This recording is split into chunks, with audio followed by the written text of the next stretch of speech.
Señoras, señores, muy buenas tardes. Todos bienvenidos a esta segunda jornada del seminario sobre los orígenes del cristianismo y su ruptura con el cristianismo. En conferencia, como todos ustedes conocen, es el abogado de esta localidad y socio del Centro Municipal de Personas Mayores, Pedro López Martínez, al cual le cedo la palabra.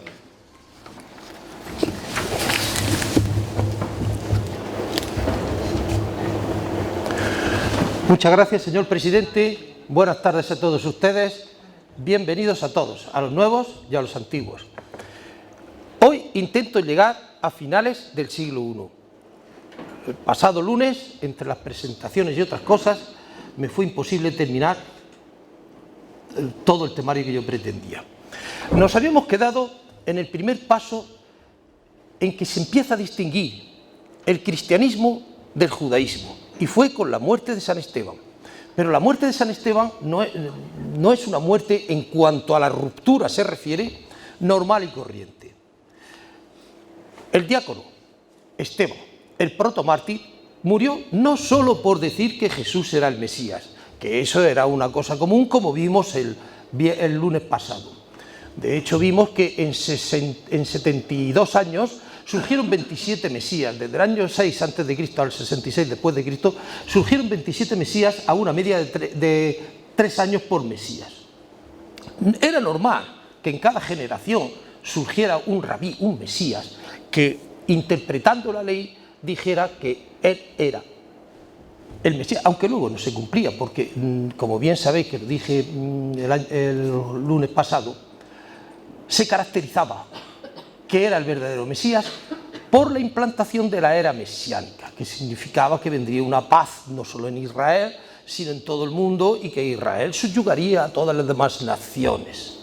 Eso todavía estamos esperando, o todavía lo esperan los judíos, porque uno de los factores comunes desde que el hombre es hombre es la guerra, y por lo tanto, mientras que la guerra no se acabe, no puede existir la llamada era mesiánica. Pero Esteban afirmaba que Jesús era el Mesías y además hijo de Dios. Eso sí era una herejía, porque tal como dije, el Mesías para los judíos era un hombre. Dios era Dios y los hombres somos los hombres. Pues bien, vamos a partir de ahí. Dijimos que lo lapidaron a la salida de Jerusalén, en lo que se llama ahora la Puerta de San Esteban, la Puerta de los Leones. Pero ese día, si leemos los Hechos de los Apóstoles, sucedieron varias cosas más que tienen su gran trascendencia. Por ejemplo, ese día, nos dice San Lucas en los Hechos, que hubo una gran persecución en Jerusalén. Ante ella, todos los judeomesiánicos o judeocristianos, por llamarlos de alguna manera, porque todavía no eran cristianos con exactitud, huyeron, dicen los Hechos, a Samaria y Galilea. Pero permanecieron en Jerusalén todos los apóstoles. Y sigue diciendo más los Hechos. San Pablo entraba casa por casa, prendiendo a todos los judíos y entregándolos al Sanedrín para que fueran a la cárcel. Y por último, de los 5 hechos, el quinto dice: Pablo pide cartas al sumo sacerdote para marchar a Damasco y prender a todos aquellos que, huyendo como habían huido con la muerte de San Esteban, siguen las tesis judeomesiánicas. De estas 5 cosas, todos las entendemos, pero hay 2 que merecen una pequeña reflexión. Cuando dice que todos huyen de Jerusalén, excepto los apóstoles, se nos queda una pregunta en el aire. ¿Por qué huyen todos y no los apóstoles? La respuesta que nos ha dado la communis opinio de todos los historiadores de la época es que la persecución no era con todos los judíos, sino solamente con aquellos judíos de la diáspora que estaban en Jerusalén. De hecho, Esteban era uno que no era judío de Judea, sino que era de la diáspora. Precisamente por eso se dice que los apóstoles se quedaron, porque todos los apóstoles, como bien sabéis, eran judíos natos. Cuando digo natos, eran nacidos o bien en Galilea o bien en Judea. Y no digo Samaria, que también estaba incluida, porque todos sabemos que Samaria y Judea se llevaban como el gato y el ratón, a matar. Bien, por lo tanto se presume que esta primera persecución de los propios judíos contra judíos, los judeo-mesiánicos, los que decían que Jesús era Mesías y Dios, pero que estaban todavía dentro del judaísmo, como es lógico, estos persiguieron solamente, quizás por confusión, no lo sé, persiguieron a todos aquellos de la diáspora que seguían con esas mismas tesis. De ahí que se diga que los apóstoles se quedaran en Jerusalén. Y cuando dice esto parece ser que se quedaron tranquilamente y a sabiendas de todo el mundo.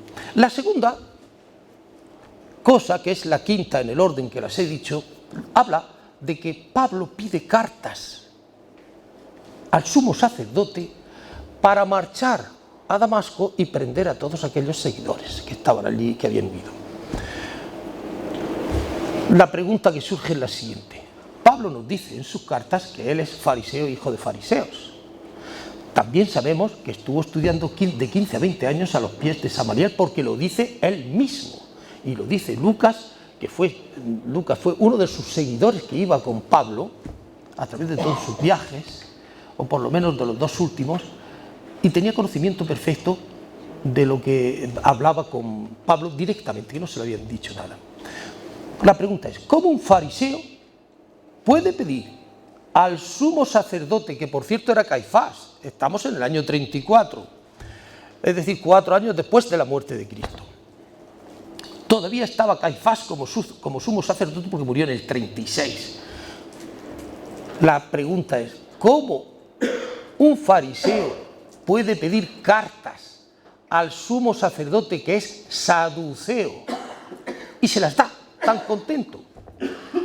No hay ningún documento que acredite, ni por parte de los judíos, ni por supuesto por parte de los cristianos, mucho menos por parte de los cristianos, que acredite el porqué esa incongruencia que se le den cartas por parte de un saduceo a un fariseo, cuando él dice que también era fariseo. Y no nos olvidemos que esa división que surge y que dará lugar al cristianismo surge dentro de la corriente de los fariseos, no de los saduceos, que los saduceos eran los ricos, como en resumen dije, y los fariseos los pobres, por hacer una distinción en dos palabras. Se dice, y es una tradición que la cual la recoge uno de los autores, Mario Sabán, en un libro que se titula El judaísmo de Pablo de Tarso, dice que en un principio era saduceo, porque el hecho de estudiar a los pies de Gamaliel 15 años en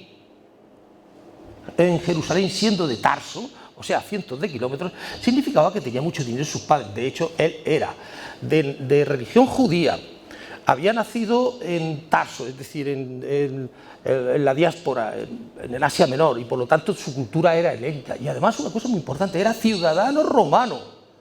Y la ciudadanía romana no se conseguía en aquellos tiempos para un judío o por una persona de raza judía si no hacías un acto extraordinario, hechos extraordinarios en favor del Imperio Romano, o estabas en el ejército un montón de años, o lo pagabas con un montón de dinero. Si tenéis curiosidad de leer los Hechos de los Apóstoles, cuando San Pablo es prendido por el Sanedrín y lo llevan a Cesarea porque él dice que es romano, en Cesarea lo coge el tribuno y le dice: ¿cómo tú eres romano de nacimiento cuando a mí, el tribuno, cuando a mí me ha costado un saco de dinero comprar la ciudadanía romana? San Pablo tenía que descender evidentemente de una familia muy acomodada para poder costearse el tener un hijo 15 o 20 años en Jerusalén estudiando a los pies de Gamaliel. Por lo tanto, parece ser que en un principio sería de la casta de los saduceos, de los ricos, para que me entendáis, de los ricos. Y dice esa tradición que recoge, repito, Mario Sabán, que estaba enamorado de la hija de un sacerdote de los saduceos y ésta le dio calabazas. Entonces, despechado, se pasó a la secta contraria, que es la de los fariseos. Esto es una teoría, pero como cosa, digamos, simpática, para distendir un poquito los ánimos, lo explico para que ustedes vean. Una teoría. Puede ser verdad, pero posiblemente no lo sea. Cuando Pablo, ya me paso, en el mismo año 34, me paso, una vez que le dan las cartas el sumo sacerdote, va camino de Damasco. Y ahí, poquito antes de llegar a Damasco, según nos dicen los Hechos de los Apóstoles que hablan, estando cerca de Damasco, sucedió un hecho importantísimo, no solo para el cristianismo, sino también para todo el mundo occidental. Dicen los Hechos que vino una luz cegante del cielo y tiró a tierra a Pablo. Y oyó una voz que decía: Pablo, ¿por qué me persigues? Pablo contestó: Señor, ¿quién eres? Le contestó la voz: soy Jesús al que tú persigues. Pablo contesta: ¿y qué quieres que haga? La voz le dice: sigue hasta Damasco y allí recibirás noticias. Este hecho es lo que se ha llamado la conversión de San Pablo, pero realmente la palabra conversión no está estrictamente bien dicha porque todavía no existía el cristianismo. Se ha pasado de una rama del judaísmo a otra rama del judaísmo en la que cree que el Mesías es Jesús y además es Dios, pero todavía no está ni mucho menos conformado el cristianismo como tal religión. Bien, dice que se levantó y quedó ciego, no veía, y cogido de la mano de los que le acompañaban, que por cierto los que le acompañaban dicen que sí oyeron la voz pero no vieron a nadie, lo llevaron a Damasco. En Damasco lo llevaron a casa de un tal Judas. La mayor parte de las personas que podemos leer en los Hechos de los Apóstoles se llaman Judas porque descienden de Judea, es uno de los 12 hijos de Jacob. Judea viene de Judas. Resulta que entra en una calle que se llamaba en Damasco la calle recta o derecha. La calle recta o derecha. Allí se queda 3 días, nos dicen los Hechos, sin comer ni beber, ciego. Y al tercer día, al cuarto día, recibe la visita de un señor, un judío que se llamaba Ananías. Ananías le dice que ha tenido una visión y que ha venido a decirle que te habías convertido. Entonces le impuso la mano en la cabeza y en los ojos y vio de nuevo. A partir de ese momento nos dicen los Hechos que predicó en Damasco. Atención, nos dicen que en aquel tiempo en Damasco había 32 sinagogas judías. 32 sinagogas judías en aquel tiempo. Predicó en aquellas sinagogas diciendo que Jesús era el Mesías y además el Hijo de Dios. Pero, como los judíos eran conocedores de sus hazañas en Jerusalén pocas semanas antes, que había perseguido y matado, no había participado en la muerte de San Esteban, pero sí había cuidado los mantos de aquellos que le tiraban las piedras. Era conocido su animadversión, era conocida la animadversión que tenía Pablo con respecto a los seguidores de los llamados judeomesiánicos. Por tanto, no se fiaban de él. Eso es una cosa normal, y más en el siglo I, nadie se fiaba de nadie. Y se apostaron, dicen los Hechos, delante de la puerta de Judas para darle muerte. Judas lo bajó por la parte trasera en una canasta por el muro y así pudo salvar la vida y salir a uña de caballo de Jerusalén. Ayudado por un tal Bernabé, que veremos que después es una persona que influye muchísimo en él, regresa a Jerusalén y es presentado a los apóstoles.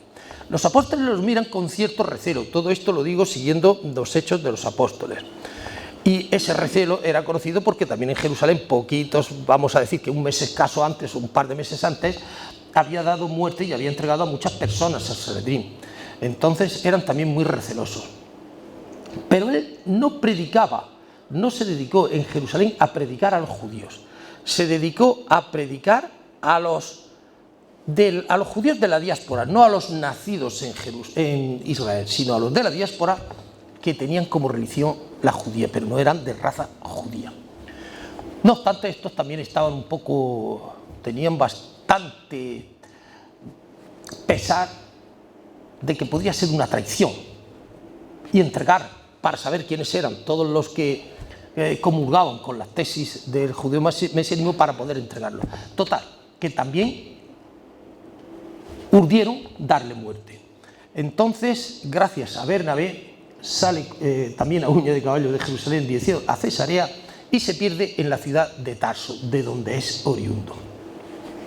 Esto sucede en el año 34, y digo que es un hecho importante, no solo para el cristianismo, sino para la cultura occidental, porque no nos olvidemos que quizás el 90% de todas las costumbres y de la legislación que tenemos actualmente descendiente del derecho romano, que a su vez tuvo muchísimas influencias con el derecho cristiano, con el derecho canónico, esto es un hecho importantísimo, repito, porque de no haber acaecido ni el cristianismo, supongo que se hubiera seguido expandiendo, pero no con esa fase exponencial como fue gracias a San Pablo. Y por lo tanto, el mundo occidental tal vez no sería de corte cristiano, que no quiere decir que seamos cristianos, digamos, practicantes, pero cristianos o practicantes o culturales, la mayor parte de todos los occidentales lo somos. Y estamos imbuidos por las costumbres del cristianismo durante más de 2000 o durante 2000 años. Por lo tanto, este hecho es muy importante. Acabo de decir que se va a Tarso para que se calmen, la sangre no llegue al río. Y allí se tira desde el año 34 al año 39. En estos 5 años, los Hechos de los Apóstoles, ni Pablo en sus propias cartas no dice ninguno de estos textos que hizo. Pero es muy presumible que estuviera indagando, profundizando sobre las ideas o doctrinas de este judeocristianismo o judeomesianismo. ¿Por qué? Ustedes sabrán que cuando él se convierte de la noche a la mañana, él no puede saber las influencias o las doctrinas que tenía el cristianismo. Tuvo que aprenderlas. Así pues, en el año 39, Bernabé recoge a Pablo en Tarso y le dice que lo acompañe por todas las sinagogas de Chipre. Y está allí en Chipre 3 años, del 39 al 41. De la mano de Bernabé, visita prácticamente todas las sinagogas de la isla de Chipre. Y se da cuenta de una cosa. En una sinagoga, que una sinagoga no es nada, imaginaos la iglesia de aquí de Totana, es una nave central, y eso era lo que era una sinagoga, una especie de edificio rectangular, en cuyo ábside o cabecera, como aquí en la iglesia de Santiago, estaba el altar. Pues allí no había altar, allí estaba una tribuna donde el rabino o el invitado a leer y explicar los textos los explicaba semanalmente en el día del descanso, en el sábado. Y también estaba en una especie de biblioteca donde se ponían todos los rollos, porque entonces eran rollos, no eran libros, eran rollos donde estaban allí, digamos que dispuestos. Se da cuenta, repito, de que en las primeras filas de la sinagoga estaban los judíos de naturaleza judía, es decir, judíos descendientes de judíos. No olvidemos que estamos en la diáspora, Estamos en la diáspora, en el extranjero con respecto a Judea, pero eran hijos de padre o madre judías o de padre y madre judíos. Eran judíos por naturaleza, de raza. Esos eran los que estaban en la primera fila y también preferentemente, quizás por distinción, igual que ahora sucede cuando hay un acto en la iglesia, que las autoridades civiles, militares y eclesiásticas ocupan los primeros bancos, allí también estaban esos judíos de naturaleza judía y también quizás fundadores o descendientes de fundadores de esa sinagoga. Hasta ahí nada. En el centro se da cuenta de que hay 3 hombres y 100 mujeres, por ejemplo, es decir, muchísimas mujeres y pocos hombres. Estos eran los llamados conversos. Los conversos eran personas que no tenían de naturaleza, no eran judíos, de etnia no judía, pero que habían abrazado la fe judía y para ello habían cumplido con todos los ritos existentes. Si eran varones, la circuncisión y el bautismo; si eran mujeres, el bautismo. Se da cuenta de que en ese espacio central, vuelvo a repetir, seguramente había el 97% de mujeres y solamente un 3% de hombres. Cosa curiosa. Pero es que en la parte final estaban los llamados los prosélitos de la puerta, por el hecho de que estaban cerca de la puerta. Imagináis vosotros, en misa, todos lo sabemos, en misa de 12, por poner un ejemplo aquí en total en la iglesia de Santiago, si os fijáis, en la parte de atrás se ven pocas mujeres, pegados a la puerta de atrás se ven pocas mujeres, la mayor parte son hombres. Vamos a decir, aunque no sea comparable, pero vamos a decir que esos eran los prosélitos de la puerta. Prosélito es una persona que ama la religión judía, pero no es judío. Es decir, no ha abrazado la fe, no ha cumplido con los ritos para ser judío. Y ahí en esta parte, estos se llaman también los temerosos de Dios. Y esto es una confusión que tenemos todos cuando leemos los Hechos de los Apóstoles. Vemos que el centurión Cornelio era un temeroso de Dios. Y cualquier persona que con los ojos del siglo XXI lea ese texto dirá, pues este era una persona que temía a Dios. No. No. Temeroso de Dios, todos eran piadosos. Quiere decir piadosos. Todos los que iban a una sinagoga, igual que los que van a la iglesia de motu propio, es porque sienten atracción por ese acto y por lo tanto son personas piadosas voluntarias. Bien, eso es lo que quiere decir temerosos de Dios, no que temían a Dios, porque se supone que todos los que estaban en la sinagoga desde el principio hasta el final, todos temían a Dios, como es lógico. Pues estos temerosos de Dios, al contrario que sucedía en el centro, se dan cuenta de que el 97% de las personas que allí se encontraban eran hombres y solamente un pequeño porcentaje, digamos que un 3%, eran mujeres. ¿Qué está pasando aquí?, se preguntó. Y esa pregunta se la hizo a los prosélitos de la puerta. La palabra prosélitos quiere decir persona amante de, pero sin ser de. Digamos que una persona es del Real Madrid, socio del Real Madrid es una cosa, que entonces ya sería converso, mutatis mutandis, o los prosélitos serían aquellos que les gusta el Real Madrid, pero no son socios, no se afilian. Bien, les va preguntando y se da cuenta, no os olvidéis de un detalle, estamos en la diáspora, no estamos en ninguna sinagoga de Jerusalén. Allí prácticamente todos eran judíos, arriba, abajo, en la primera y en la última no había distinción, pero en la diáspora sí.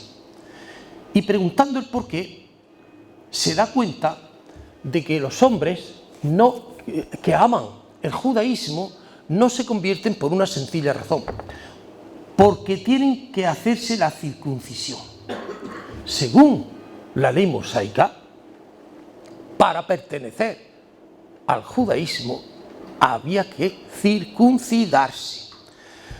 Claro está, es obvio, los varones. Las mujeres solamente con el bautismo podían participar y por lo tanto, según la teoría de la religión judaica, se salvaban. Su alma se salvaba eternamente a la muerte. Pero los varones, si no se circuncidaban, no. Preguntando a los varones, que insisto, como eran de la diáspora, eran de una cultura helenizante, que era la que predominaba en la diáspora, la cultura griega era la que predominaba, y además de habla griega, la koiné, hablaban todos. Entonces dicen que para ellos la circuncisión es una abominación, igual que en estos tiempos presentes.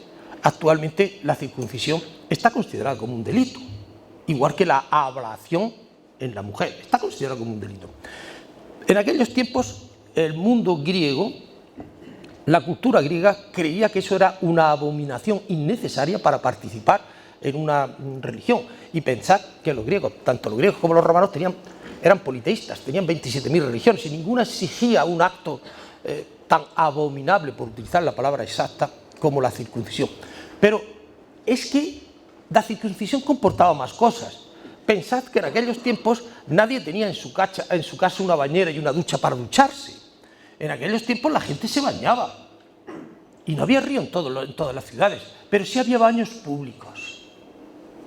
Los que eran ricos sí lo podían tener en su casa. Los esclavos les llevaban el agua y allí, gratis et amore, se bañaban plácidamente.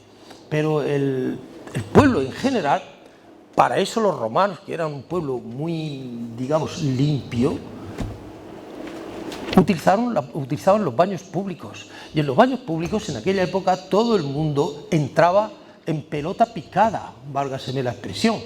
Entonces, era para el resto de las personas que iban a los baños públicos, que no eran de naturaleza judía, es decir, que no eran tendentes a la religión judía, se veía que el hombre estaba circuncidado y eran el hazmerrey. Si a eso le agregamos que esa religión, el judeocristianismo y el judaísmo, exigía no participar en determinados actos sociales que consideraban los judíos como de idolatría, cuando había que, por ejemplo, por parte de los griegos, había que hacer unas bacanales para adorar al dios Baco o a Zeus.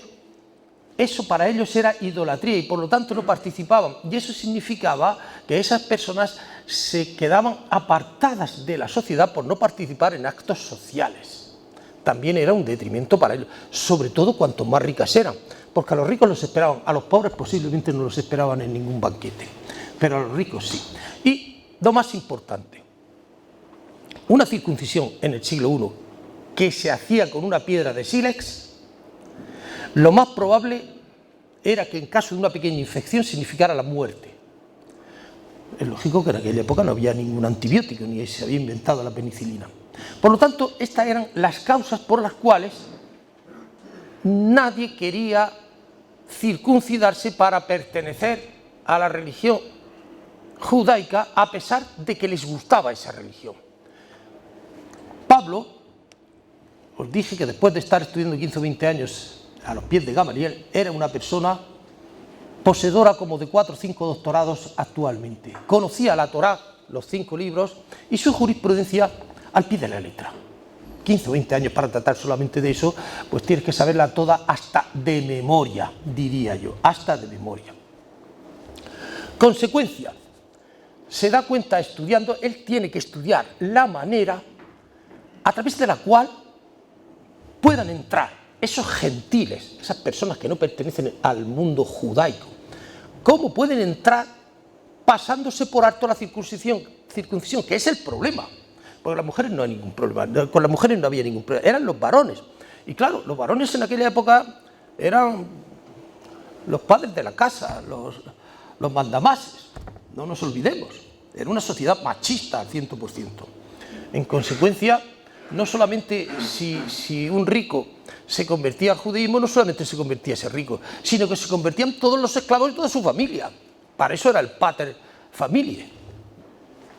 Consecuencia, Pablo entiende que para extender su tesis, para extender la tesis del judeocristianismo o del judeomesianismo, había que vencer ese paso. Ese paso era imprescindible. Se pone a estudiar la Torá, él era un maestro en eso, y llega a la conclusión de que los judíos tuvieron con Dios 3 alianzas, que todos conocemos. La primera fue con Noé, nada más terminar el diluvio. Cuando terminó el diluvio, en señal de gracias, Noé hace un sacrificio a Dios y Dios hace una alianza con él. Y le dice, te doy estas 7 leyes para que las cumplas tú y tu descendencia.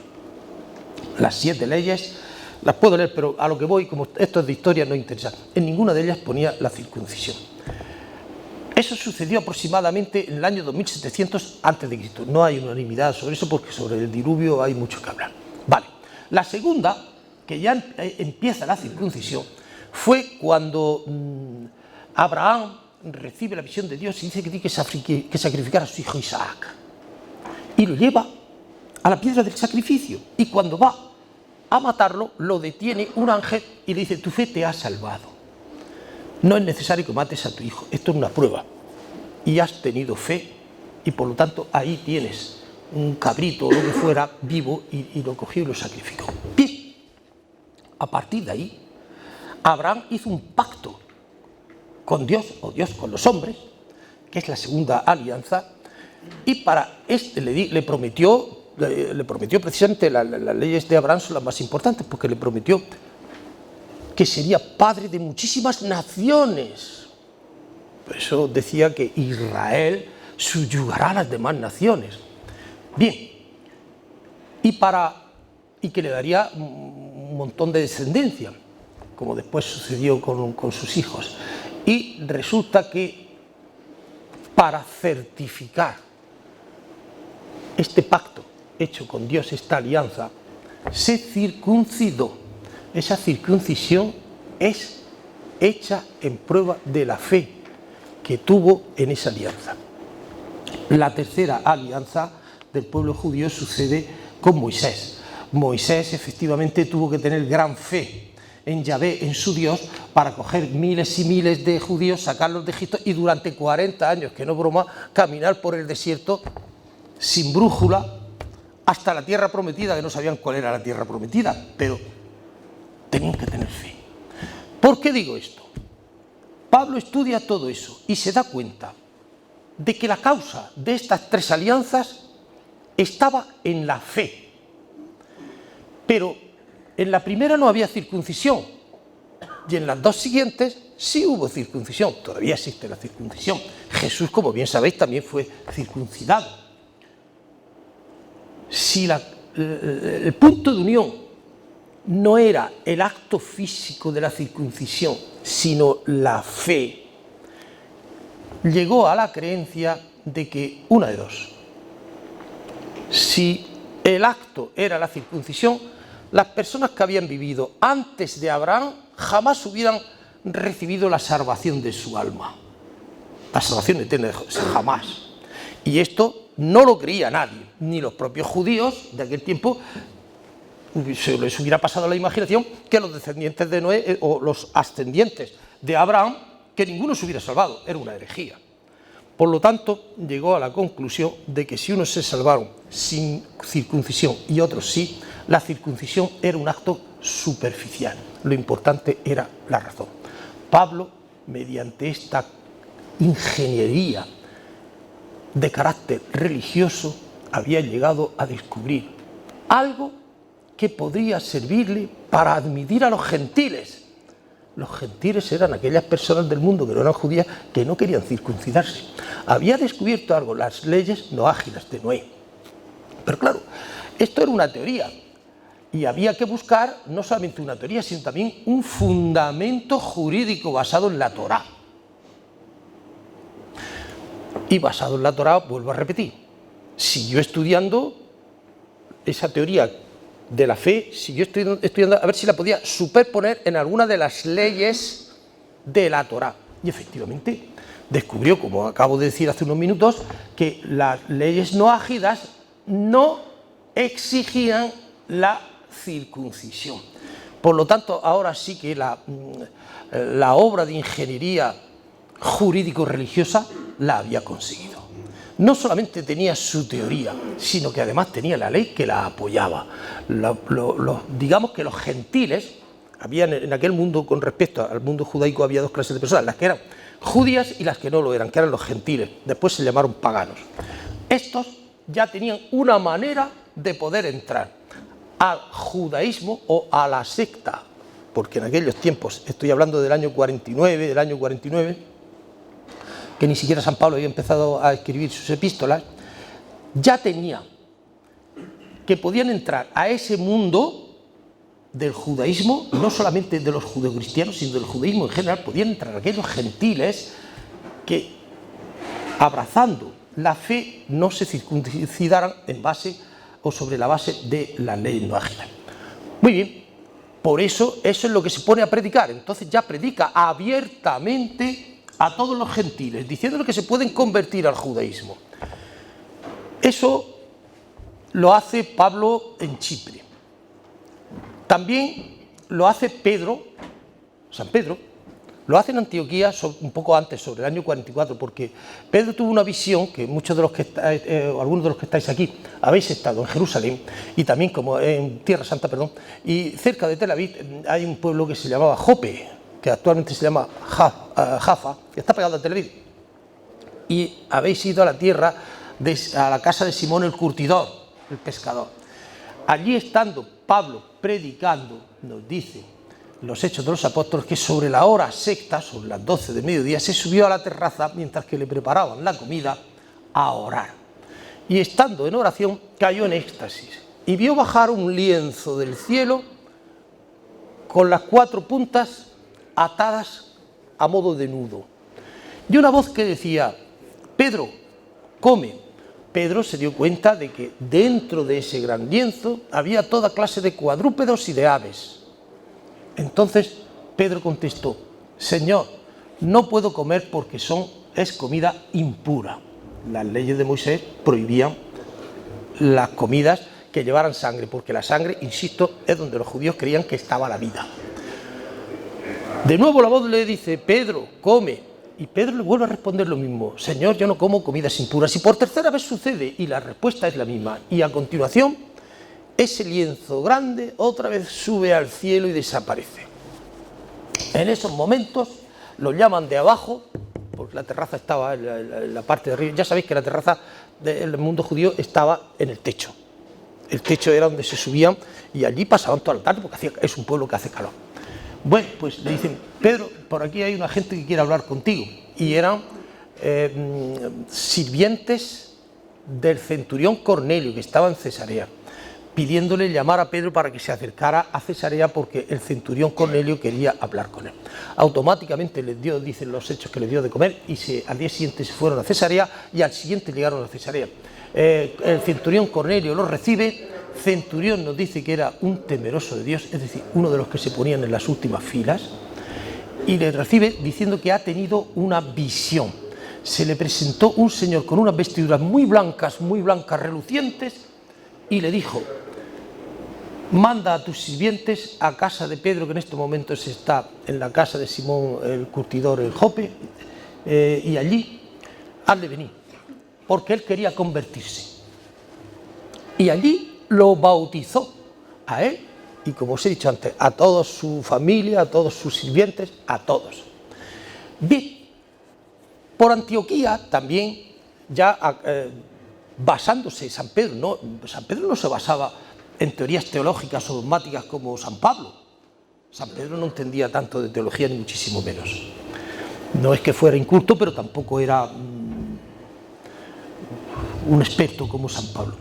Se fue a Antioquía, se dice que fue el primer obispo de Antioquía en el año 44, y allí predicó no solamente a los judíos de la diáspora, sino también a todos los gentiles que querían escucharlo, precisamente basándose en esa visión que había tenido, que él dedujo que cuando le mandó ese espíritu a visitar al centurión Cornelio, significaba que para Dios no había distinciones entre judíos y gentiles, sencillamente.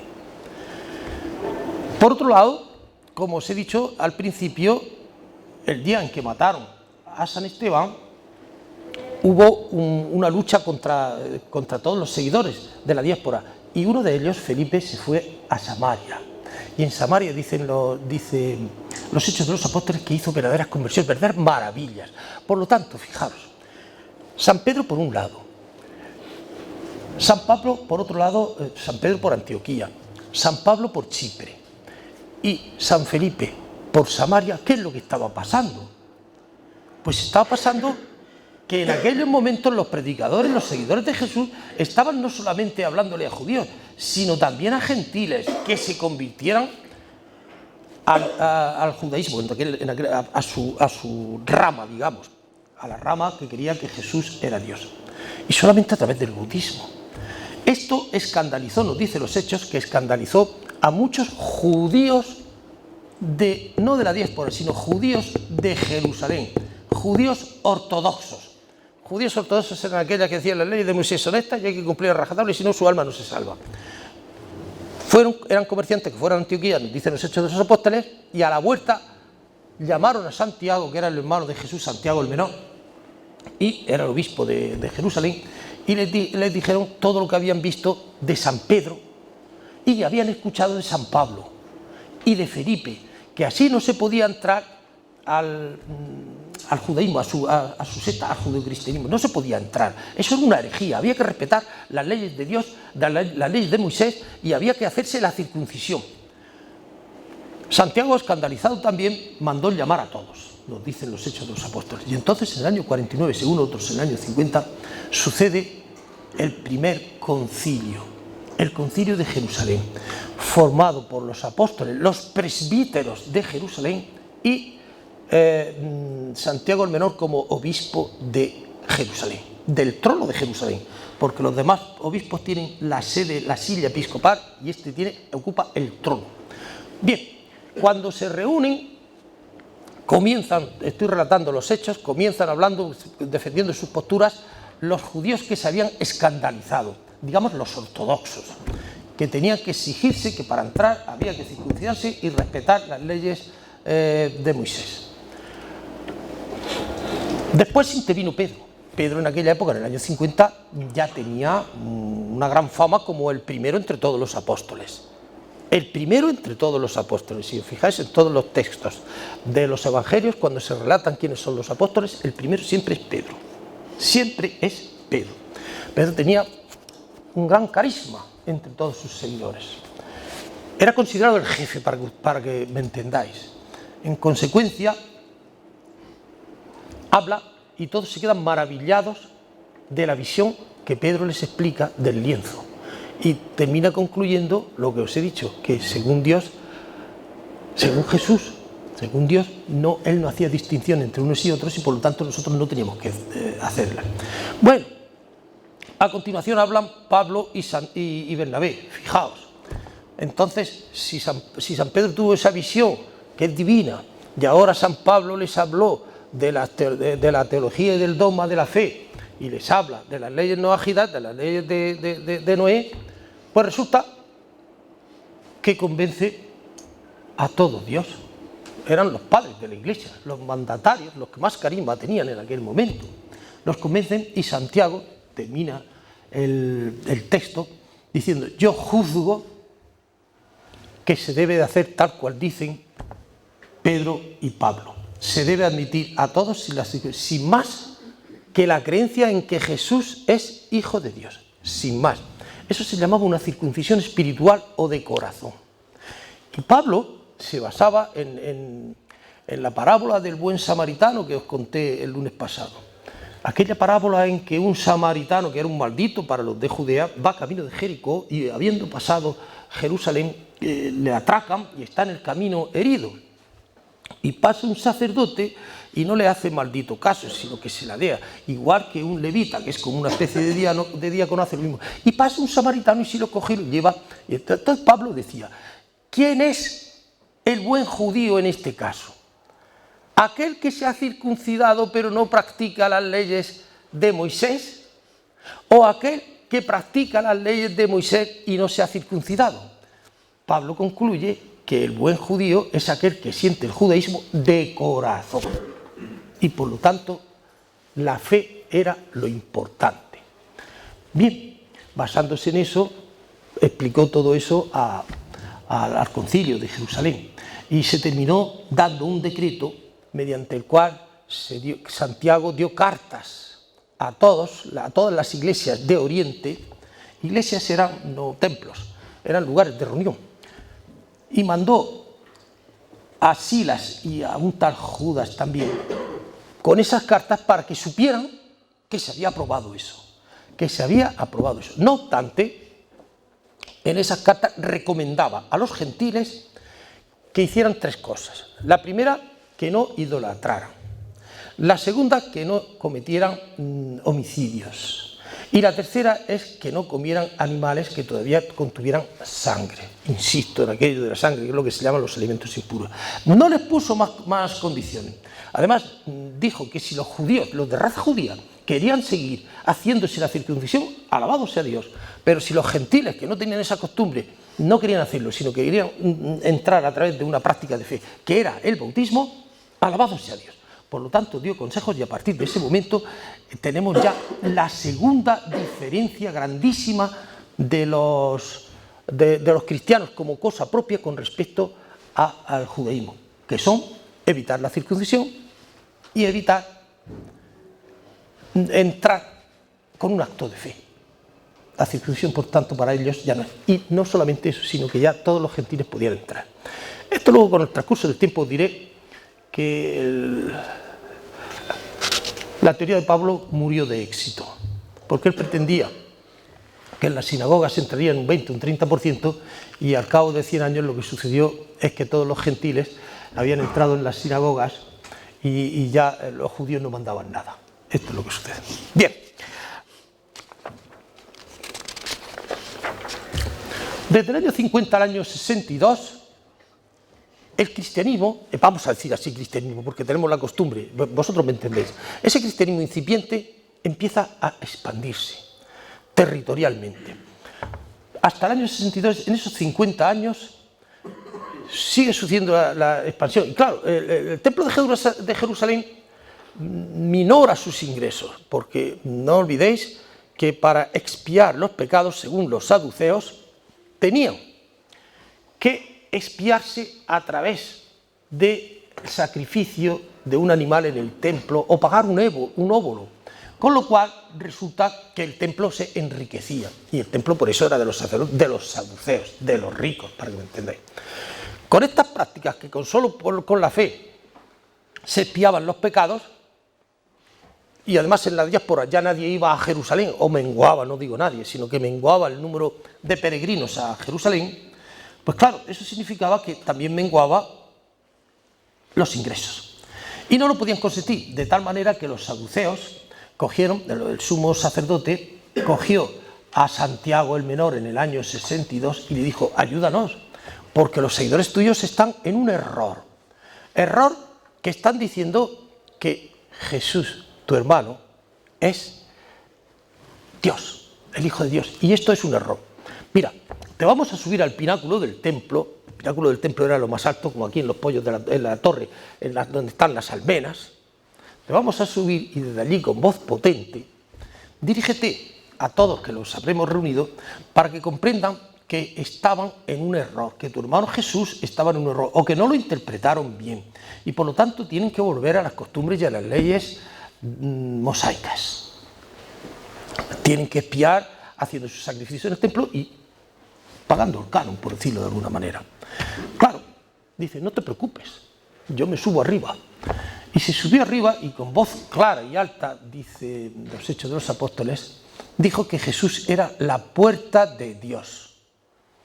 Es decir, Jesús había venido aquí al mundo como un vicario, y que a base de parábolas, que era lo que se hablaba en aquel momento para que la gente que era bastante inculta lo pudiera entender, era la puerta, Jesús, donde entraban a Dios. O sea, formaba parte de la casa de Dios, por decirlo de alguna manera. Se escandalizaron los saduceos, los sacerdotes se escandalizaron. ¿Y qué hicieron? Diles que no, diles que no. Y él, como es lógico, dijo lo contrario. Era su hermano. Santiago el Menor era su hermano, el hermano menor. Dicen, y además no lo digo yo, lo dicen también los cuatro evangelios, lo dicen casi todos los historiadores. Eusebio de Cesarea, el padre de la historia eclesiástica, también afirma que era hermano de Jesús en la carne.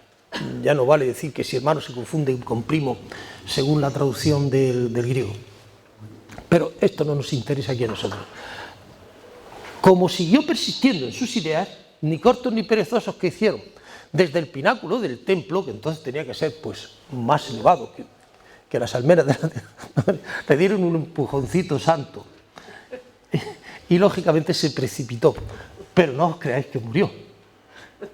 Allí abajo, todavía moribundo, dijo lo mismo que su hermano: Señor, perdónalos, que no saben lo que hacen.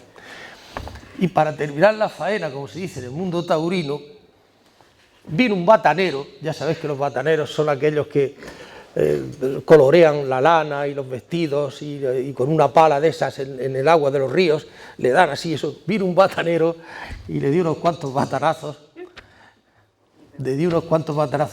y lo mató. Así fue la muerte de Santiago el Menor. Se nombró a su primo, Simeón, hijo de Cleofás, primo de Jesús y primo de Santiago. Esto causó otra nueva persecución por parte de los saduceos contra, ya no solamente contra los de la diáspora, sino contra todos los judíos, que ya había muchos judíos en Jerusalén, había transcurrido ya 50 años, perdón, habían transcurrido 12 años desde el año 50, que se dio el decreto apostólico y ya ellos, con el mero bautizo y sin circuncidar, entraban dentro del judaísmo. Ya ahora persiguen a todos. Los saduceos, porque esto le perjudica al negocio, le estaba jodiendo, ahora se ve la expresión, el negocio del templo. Y acordaos de que Jesús decía que eso era el templo era la casa de Dios y no era un lugar de mercaderes. Acordaos. Pues persiguen a todos. Y entonces lo que hacen después de la muerte de Santiago es salir a uña de caballo todos y se van hacia el este, hacia la ciudad de Pella. Hicieron muy bien, porque a raíz de entonces también resulta que las relaciones de los judíos con los romanos se entorpecen y empiezan a haber asesinatos por parte de los celotes, actos de que se llamaría de terrorismo en estos momentos. Los judíos empiezan a crucificar a bastantes judíos, los romanos empiezan a crucificar a bastantes judíos, y la cosa termina en lo que todos sabemos, en una revolución en el año 66, que dura hasta el año 70.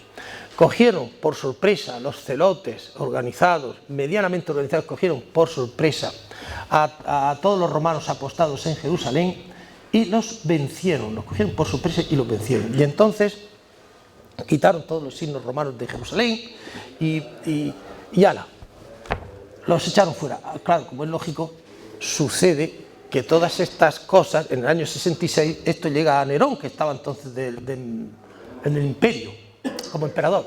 ¿Y qué hizo Nerón? Lo primero que mandó fue decapitar a todos los jefes de las sinagogas judías. Y fijaos, ¿a que no sabéis quiénes murieron del 60? No se sabe con qué fechas fijas, pero del 66, 64, 66, 70, ¿a que no sabéis quiénes murieron? San Pedro y San Pablo, ¿verdad? Todos murieron del 64 al 66. ¿Y por qué murieron? Murieron perseguidos por Nerón porque los confundía con jefes de los judíos. Todavía no había diferencia entre unos y otros. Por cierto, que si no se sabe el año concreto en que murieron, tampoco podemos afirmar cuál fue ni el día ni el mes. Y si se celebra el día 29 de junio, es porque en el año 325 Constantino declaró ese día como el día de San Pedro y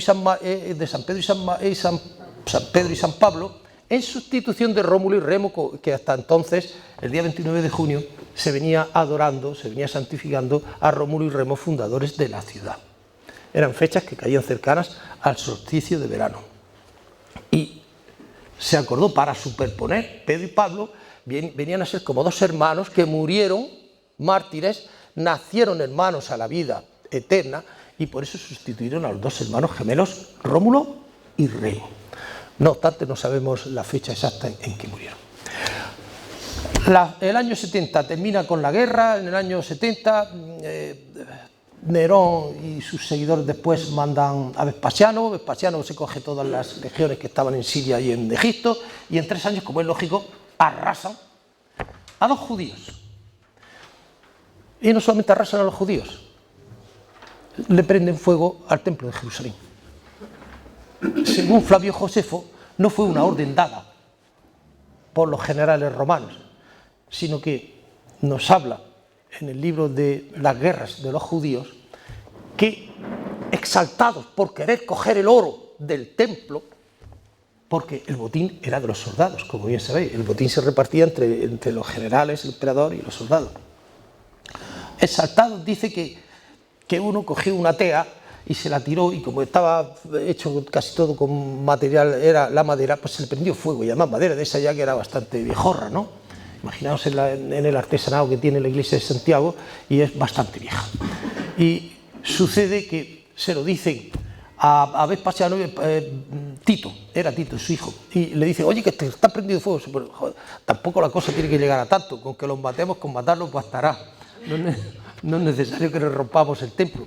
Y decía que sin vestir ni nada, o sea, llevaría su ropa interior, estaba haciendo señas a los soldados. Esto es verídico, lo que estoy contando lo dice Flavio Josefo, que lo vivió en primera línea en el libro La guerra de los judíos. dice que se dirigía, y como había tanto ardor, tanto jaleo, tanto bullicio, ni lo vieron, estaba haciéndole ademanes de que pararan y que no lo vieron, si lo vieron no hicieron caso, y total, que el templo desaparece en el año 70 y todavía sigue sin aparecer. Fue totalmente destrozado el templo en el año 70. Esto conllevó consecuencias que también afectan al judeocristianismo, porque ahora ya al no haber templo no hay sacerdotes, no hay saduceos. Entonces pierden los saduceos, ganan los rabinos. Los rabinos decían, tenían cada uno su doctrina y decía, tú arrepiéntete y allá donde estés, si tú te arrepientes y si quieres hacer un sacrificio, no. Entonces al morir, al desaparecer los sacerdotes, triunfan los rabinos. Claro, no tienen templo. Al no tener templo, se va al lugar de reunión que entonces tenía, pasa de ser el templo a ser la sinagoga. Y otra cosa muy importante, mientras que los saduceos mantenían que solamente se debía respetar el Pentateuco, la Torá, los 5 primeros libros de la Biblia, los fariseos opinaban lo contrario, que había que agregar a esos 5 los libros de los profetas, los libros de los cantares, en fin, un total de 39 libros, que ahora nuestra Biblia católica tiene 46, del Antiguo Testamento me refiero, y ellos tienen 39, y ellos respetaban esos 39 libros. Claro, pasamos que cambia, los sacerdotes desaparecen y aparecen los rabinos adquieren fuerza porque el sentimiento espiritual, religioso del pueblo sigue todavía latente, y entonces necesitan líderes que los encaminen, y estos líderes ya no son los sacerdotes, son los rabinos. Tampoco está el templo, pero tenemos que sustituirlo por otro lugar donde reunirnos en el día de descanso, en el Sabbat, las sinagogas. Y ahora, digamos, las escrituras, la legislación de carácter religioso ya no es la Torá, es el Tanaj, como le llaman los judíos, es decir, toda la Biblia de los 39 libros. Esto también trae consecuencias para los cristianos o los nacientes cristianos. Al desaparecer el templo y todo eso, pues claro, se encuentran un poquito beneficiosos. Antes, si estaban perseguidos solamente por los fariseos no los persiguen tanto. Los que más les metían caña eran los saduceos. Ahora, al desaparecer los saduceos, ya no encuentran su máximo opositor. Por lo tanto, les es más sencillo coger gente del mundo gentil. Por lo tanto, la desaparición, esta guerra, representa a su vez una ventaja, una pérdida para los judíos, pero relativamente no, una cierta ventaja para el incipiente cristianismo.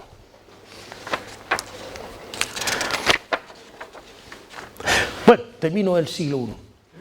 A finales, esto es en el año 70, de ahí sigue expandiéndose todavía el cristianismo. Ya, pero fijaos, a finales del siglo I, os diré, en Roma, voy a decir las ciudades más importantes del Imperio Romano. En Roma, Jerusalén, Alejandría, Antioquía y Éfeso, todos los obispos, desde el primero hasta el año 99, todos son judíos, de origen judío. Y el propio emperador Domiciano, en el año 95, se entera de que su sobrina Domitila, casada con Flavio Clemente, se había hecho adepto de los judeocristianos. Ya se llamaban cristianos, porque la voz de cristiano aparece ya en los Hechos y aparece por vez primera en Antioquía. Ya se podía llamar de la rama, para los que entendían, sabían que dentro del judaísmo había una rama que se llamaba cristianismo, de un tal Crestus, como dice Tácito en sus anales. Llama a su sobrina y a su esposo, Flavio Clemente, les dice, oye, que me he enterado que os habéis hecho cristianos. Pues sí, es verdad. Pues mirad, esto va en contra de las leyes del imperio, porque esta secta vuestra critica el politeísmo que tenemos aquí y no participáis en los actos sociales. Entonces, esto va contra las mores majorum, es decir, contra las costumbres de los antepasados. Por lo tanto, arrepentíos, que si no os mando matar. Nada, no se arrepienten y los mata y a sus hijos los ceden en adopción sin saber que eran hijos del sobrino del emperador, dice que por Helvecia, por la actual Suiza, los da en adopción a señores de alguna aldea o de alguna ciudad romana, para que no supieran que eran hijos descendientes ni les generaran ningún problema. Y actualmente el judaísmo celebra como santos y mártires tanto a Flavio Clemente como a Domitila. Pero es que también el cristianismo tenemos como santos a Flavio Clemente y a Domitila. ¿Qué significa eso? Que a finales del siglo I todavía no hay ninguna diferenciación entre cristianos y judíos, por lo menos frente a personas terceras que no son ni de unos ni de otros, porque claro, el que está dentro del judaísmo, el que está dentro de ese cristianismo, sí saben que son cosas distintas, pero con respecto al resto no. ¿Por qué? Porque tienen los mismos ritos, celebran el mismo día de descanso que es el sábado, celebran la Pascua a la misma vez, no comen cosas que son impuras, etcétera, etcétera, etcétera. Por lo tanto, hasta el siglo I no se diferencia. Pero ahora, en el siglo II, en el siglo II, aquí empiezan a haber ya diferencias notorias. Surge como todo con una guerra, pero esta guerra ya es la definitiva. En el año 132 al 135, primero había empezado con Trajano, que era hispano, emperador hispano, y termina con su hijo adoptivo Adriano, que también nació en Itálica, en el término municipal del actual Santiponce, en Sevilla. Resulta que en la guerra que se declararon contra los judíos, ahora ya estos judíos que también toman Jerusalén, declaran la independencia de Israel bajo las órdenes de Simón ben Kokhba, que quiere decir el hijo de la estrella, y basado, el rabino Akiva, uno de los rabinos que había en aquella época, basado en que los números decían que vendrá un hijo de la estrella, lo declara Mesías. Claro, al declararlo Mesías y haber vencido a las tropas de Jerusalén en primer momento, automáticamente creen que es el verdadero Mesías y que va a traer la era mesiánica. En consecuencia, ya no son solamente los judíos de Judea, sino todos los judíos de Judea y los de la diáspora apoyan a las tropas judías, no solamente con dinero, sino con voluntarios, se van para defender, porque estamos en la era mesiánica, señores, en la era mesiánica, y había que apoyarlo, la era mesiánica. Este era el Mesías definitivo. Pero claro, siempre sucede que cuando el elefante lucha contra la hormiga, vence siempre el elefante. Las tropas romanas tardaron unos pocos años, del 32 al 33, tardaron 3 años, se unieron de nuevo las tropas tanto de Siria como las de Egipto, se unieron y fueron avanzando y llegaron a darle cerco a Jerusalén. Pero esta vez no se conformaron con arrasar el templo porque ya estaba arrasado desde el año 70. Esta vez lo que hicieron, señores, fue arrasar Jerusalén. Arrasar Jerusalén. De hecho, cuando nosotros vamos ahora a Jerusalén, se dice que nosotros pisamos, el Jerusalén que pisamos en el suelo está 15 metros, de 10 a 15 metros más alto que el que tenía en tiempos de Jesús, que en el siglo I. Bueno, como esto le costó muchísimo dinero y pérdida de soldados a las tropas romanas, pues lo que hicieron, pues a todos los rebeldes que cogieron vivos, los vendieron como esclavos. El emperador declaró, todo el judaísmo lo declara enemigo del imperio. Atención, enemigo del imperio, porque se habían sublevado contra el imperio. Al ser enemigo del imperio, eso conlleva, por las leyes del derecho romano de aquella época, que el vencedor, en este caso las tropas romanas, hacen suyas todas las propiedades de los judíos. Por lo tanto, todo lo que tenía el judío lo cogen para sí con la finalidad de contrarrestar las graves pérdidas económicas que le había acarreado esa gran guerra. Pero no contentos con eso, declaran una ley que se llama la Lex Sacrosancta, a través de la cual cualquier persona podía matar al judío allí donde se encontrara sin castigo alguno. Es decir, ahora ya no solamente quita las prácticas judías, y prohibieron también la circuncisión a Adriano. Ya no solamente se contenta con eso, dice que los persigan allá donde estén y que los maten.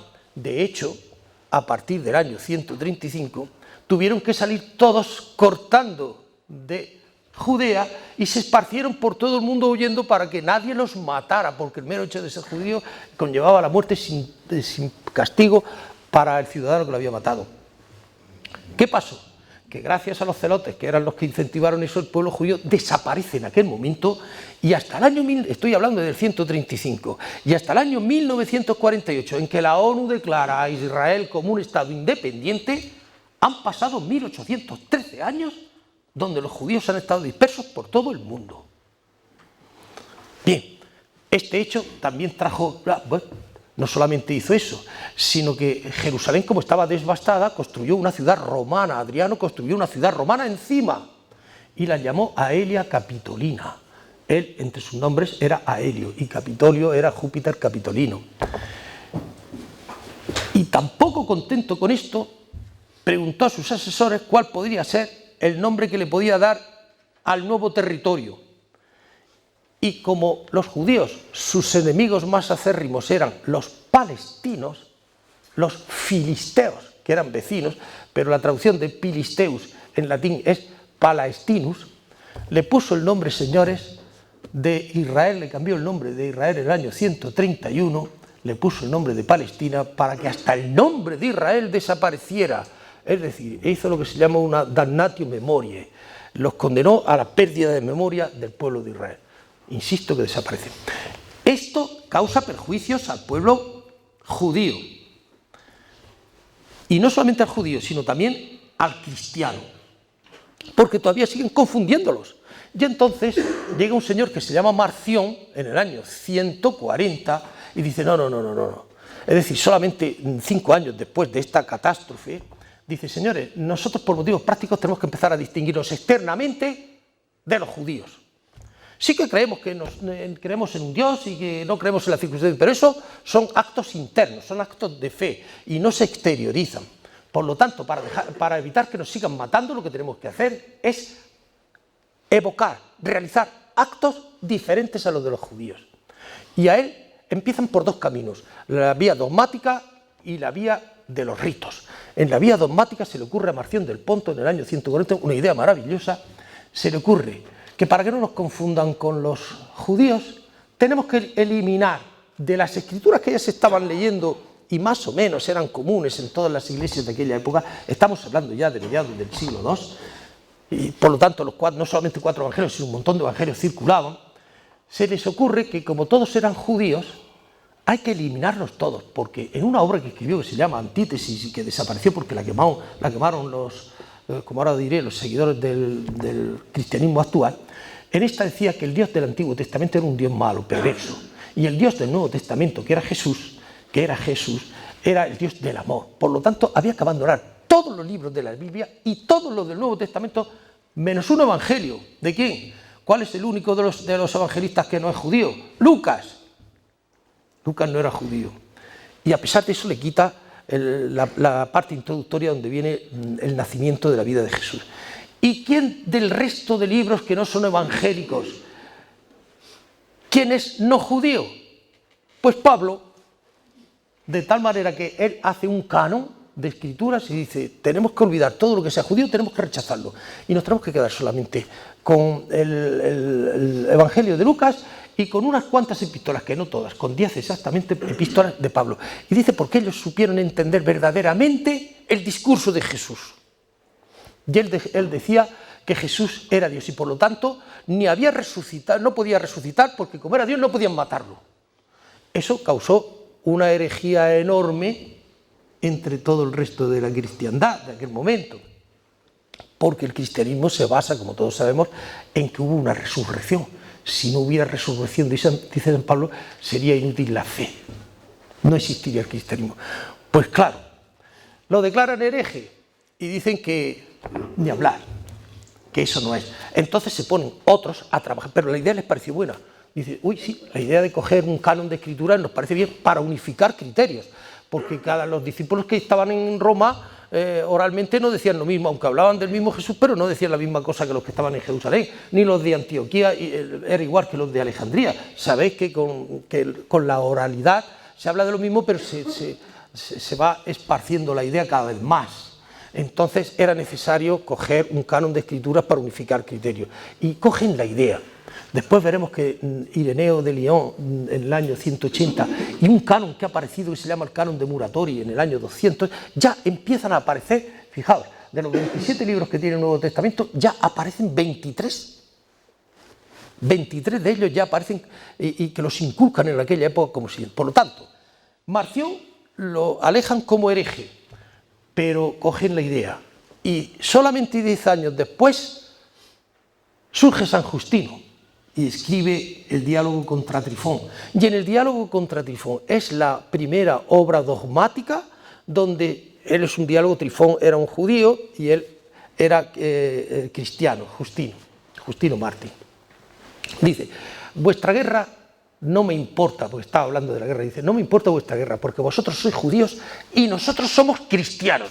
Ahí empieza a aparecer claramente la diferencia entre judaísmo y cristianismo. Por lo tanto, desde el punto de vista dogmático, estamos viendo que ya empieza a generarse la doctrina, el credo, el dogma del cristianismo. Pero es que en los actos rituales externos son graciosos. Lo voy a decir que si nos lo dijeran hoy en día nos reiríamos. Veréis, siguiendo con la misma teoría de que había que distinguirse no solamente en cuanto al dogma, sino en los actos externos muy importantes, llega el Papa Aniceto, que era íntimo amigo de Justino y vivían juntos en Roma, y dice, lo primero que vamos a hacer es cambiar, para distinguirnos, cambiar el sábado por otro día. ¿Y cuál va a ser el domingo? ¿Por qué? Porque el domingo resucitó Jesús. Igual que los judíos respetan el sábado como día de descanso, porque el Génesis dice que después de construir el mundo, Jesús descansó al séptimo día, que era el sábado. Nosotros ahora decimos que el día del descanso no es por motivo de esa historia, es sencillamente porque Jesús, nuestro Mesías y nuestro Dios, resucitó. Por lo tanto, empiezan a cambiarlo, pero no es pacífica. No fue pacífica esta controversia. De hecho, todavía hay iglesias, aunque afortunadamente ya la mayor parte celebra el día del domingo como el día del descanso semanal. No obstante, esta controversia todavía se mantiene en algunas iglesias de corte cristiano. Por ejemplo, la Iglesia Adventista del Séptimo Día declaran que siguen teniendo el sábado como día de descanso, y otras iglesias que se llaman sabáticas también. Pero bueno, en el mundo antiguo esa controversia viene a salvarse un poco el día 7 de marzo del año 321, cuando Constantino, el grande Constantino Magno, da un decreto diciendo que el día del domingo, el día del descanso será el domingo, pero día civil, atención, civil, era un día civil, y en ese día se prohibió que los tribunales de justicia actuaran, se prohibía el comercio, se prohibían los trabajos manuales, toda actividad en las ciudades, pero no en el mundo rural. En el mundo rural se permitía también que siguieran trabajando el domingo, porque la agricultura ya sabéis que es una cosa especial. Atención, esto se hizo también con la finalidad de solapar el domingo por el dies solis, el día del sol. El mundo romano, el día de descanso para ellos era el día del sol, el dies solis. Por lo tanto, fijaos, esta es la tercera diferencia que surge, y además es un acto externo. Vosotros hacéis el sábado, nosotros descansamos el domingo, para que se dé cuenta el ejército romano que nos vamos distinguiendo. La segunda, la Pascua, la siguiente, la Pascua, y se hizo ese mismo año por el mismo autor, por el Papa Aniceto. El Papa Aniceto dijo que el 14 de Nisan, que se había celebrado siempre la Pascua el 14 de Nisan de abril, dice que no, que eso estaba fundado en un calendario lunar, el mundo judío estaba fundado en un calendario lunar de 52 semanas a 7 días, son 304 días al año en 10 meses, por eso tenemos septiembre, octubre, noviembre, diciembre, y quiere decir 7, 8, 9 y 10, los últimos 4 del calendario todavía nos recuerdan a que hubo 10, pero Julio César en el año 46 a.C. cambia el año lunar por el año solar, y lo convierte en 365 días y cuarto, de tal manera que cada 4 años lo suple con un año bisiesto. Pero bueno, eso se dio después, más adelante se vio que eso no era así exactamente, y ahora son 365 días, no sé cuántas horas, no sé cuántos minutos y no sé cuántos segundos ya contados a rajatabla. Bien, entonces Aniceto lo que hizo fue adoptar, en vez del año lunar, coge el año solar, porque estaba en el mundo romano y había que estar bien con los romanos. Y sabéis que si se fue, los mandatarios se fueron a Roma, que era donde estaba el emperador, pues querían estar, como es lógico, bien con él. Cogieron el año solar. Y en ese año solar dijeron, la fiesta de la Pascua será cuando suceda el equinoccio de primavera, que siempre sucede el 19, 20 o 21 de marzo, el siguiente plenilunio al domingo siguiente. Es decir, por eso es variable. Por eso es variable. Porque sucede en el plenilunio siguiente al equinoccio de primavera, cuando sucede el equinoccio, sucede el plenilunio y después el primer domingo es ese día donde empieza la Pascua. Pero mientras que los judíos, para ellos la Pascua era el éxodo que estuvieron 40 años a través del desierto y por eso celebrar, para nosotros también teníamos que cambiarle la motivación. Nosotros decíamos que fue el día en que resucitó Jesús. Y por lo tanto tenían que variar. Por lo tanto encontramos otra. Y ya termino con otra y así veremos que en este siglo II se hace claramente la diferencia. La otra es que en el año 177 el emperador dice que hay que matar a los cristianos y que para eso no encontraban qué. Los cristianos, pues claro, como no se acomodaban, decían, pues vamos a darle morcillas. De ahí viene la frase que te den morcillas, ¿eh? ¿Y en qué consistía eso? Porque como los cristianos todavía comían alimentos, no comían alimentos impuros, la sangre la respetaban y la morcilla está hecha de la sangre, idearon, dice, vamos a darle morcillas y si no comen morcillas es que son cristianos. Y efectivamente, en Lyon murieron en el año 177 48 mártires porque se negaron a comer morcillas. De tal hecho que el Papa al año siguiente decretó que los alimentos impuros se eliminaban, pero basándose en que San Mateo dice en su Evangelio que no es lo que entra lo que impurifica al hombre, sino lo que sale. Y basándose en esas palabras, tenemos otra cosa que para nosotros sería una tontería, el no comer alimentos impuros. Pero es otra cosa que diferencia a los judíos de los cristianos. De tal manera que ya podemos decir que en el siglo II el cristianismo se distingue perfectamente como una religión propia e independiente, porque ya tiene su propia doctrina, ya tiene su jerarquía y ya tiene sus ritos externos totalmente distintos, no totalmente, pero muy distintos a los del judaísmo. Y con estos señores, como me estaban diciendo que ya me he torrado un poco, les agradezco la presencia aquí y ya terminaremos el próximo lunes. Muchas gracias.